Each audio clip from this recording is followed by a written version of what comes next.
बिस्मिल्लाहिर्रहमानिर्रहीम। अस्सलाम वालेकुम।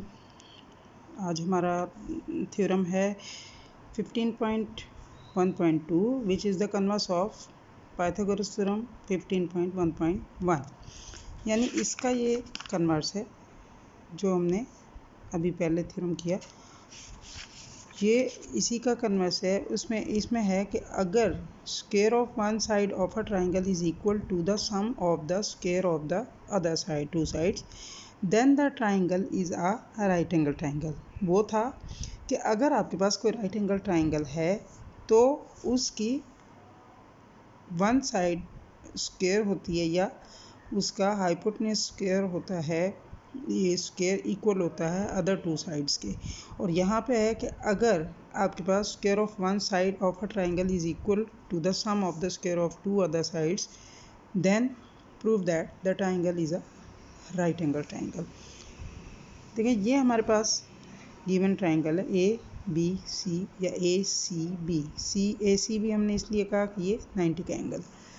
गिवन ट्राइंगल ए बी में आपके पास C which is hypotenuse, BC which is BC equal to A and AC equal to B such that A square plus B square equal to C square ये given है। Last में हमने ये proof किया था। अब प्रूफ हमने करना है कि ट्राइंगल ACB, ये triangle ACB is a right angle. Construction draw CD perpendicular CD is perpendicular to BC such that CD is congruent to CA। कहना ये है कि ये समझे कि आपके पास ये परपेंडिकुलर है किस पे, इस BC पे। समझे ये BC आपकी, ठीक, और ये आपने परपेंडिकुलर ड्रॉ किया है इस पे, तो आपके पास ये भी 90 है और ये भी 90 है, ठीक। अब आपके पास CD ये कहा कि ये कितना आपने ड्रॉ किया, यानी ये आपने कितना ड्रॉ किया इसको, ये इक्वल टू AC के, AC और ये DC या CD इक्वल है, ठीक है। ज्वाइन आपने किया पॉइंट B को, ये B आपका पॉइंट, इसको आपने ज्वाइन किया D के साथ और आपके पास यूँ एक ट्राइंगल बन गई। ये आपकी ज्वाइनिंग लाइन है जो आपने खुद से कंस्ट्रक्ट की है और ये आपने परपेंडिकुलर ड्रा किया था इस BC पर which is equal to DC equal to AC। Triangle DCB, अब आप इसको देख रहे हैं जो आपकी न्यू ट्राइंगल बनी है उसमें DCB ये परपेंडिकुलर था, तो मैंने आपको कहा कि ये 90 का एंगल है। सो ये आपकी ट्राइंगल राइट एंगल ट्राइंगल है। इसमें BD, ये BD स्क्वायर इक्वल होगा BD स्क्वायर इक्वल होगा BC square plus BDC square, यानी BC square equal to A which is A square और BC equal to B which is B square. ये B क्यों है? क्योंकि हमने कहा कि ये DC और AC इक्वल है। ड्रास अब आपके पास है कि बट आप इसको यूँ कह देते हैं कि ये BD जो है आपने, ये आपका BD है which is equal to CAB, AB आपका इक्वल टू C है। सो आपने इसको कहा कि ये but A square plus B square equal to C square, ये which is given. So A square plus B square किसके इक्वल है, BD के।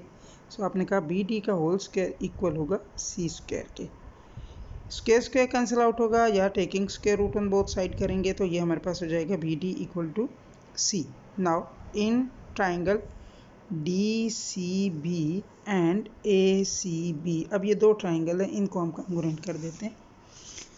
उसमें आपके पास CD equal to CA, CD equal to CA which is construction आपने खुद ये ड्रॉ की थी perpendicular line. BC equal to BC, ये BC equal to BC common है, इसकी भी लाइन है और इसकी भी लाइन है, ये कॉमन है आपके पास। DB, ये आपने कहा DB इक्वल टू AB, ये DB इक्वल टू AB आपने कहा ईस्ट साइड जो थी वो C के इक्वल थी, BD भी आपका C था और ये ए बी भी आपका सी था जो कि गिवन में था। आपकी तीनों साइड्स हो गई, तो साइड पास्टुलेट से आपके पास ये ट्राइंगल कॉन्ग्रुएंट हो गई। अब इसमें रिमेनिंग जो भी चीज़ होगी वो कॉन्ग्रुएंट होगी। So triangle D C B is congruent होगी ट्राइंगल ए सी बी के। अब इसमें angle D C B which is D C B congruent होगा बी सी ए के या ए सी बी के। करस्पॉन्डिंग एंगल्स हैं ऑफ कॉन्ग्रुएंट ट्राइंगल के which is equal to 90। So D C B equal to 90, ये आपने खुद construct की थी, आपने परपेंडिकुलर ड्रा किया था तो ये आपका 90 का एंगल बन रहा था। अब ए सी बी भी आपका 90 है क्योंकि दो ट्राइंगल ये कॉन्ग्रुएंट हो गई हैं। सो हर चीज़ इसकी रिमेनिंग कॉन्ग्रुएंट होगी।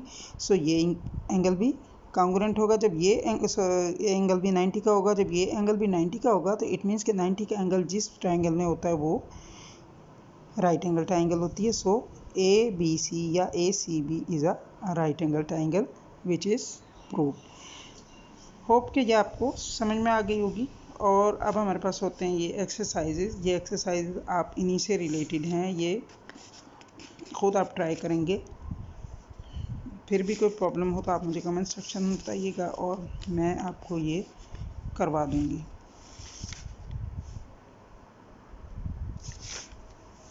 ओके स्टूडेंट्स, अल्लाह हाफिज़।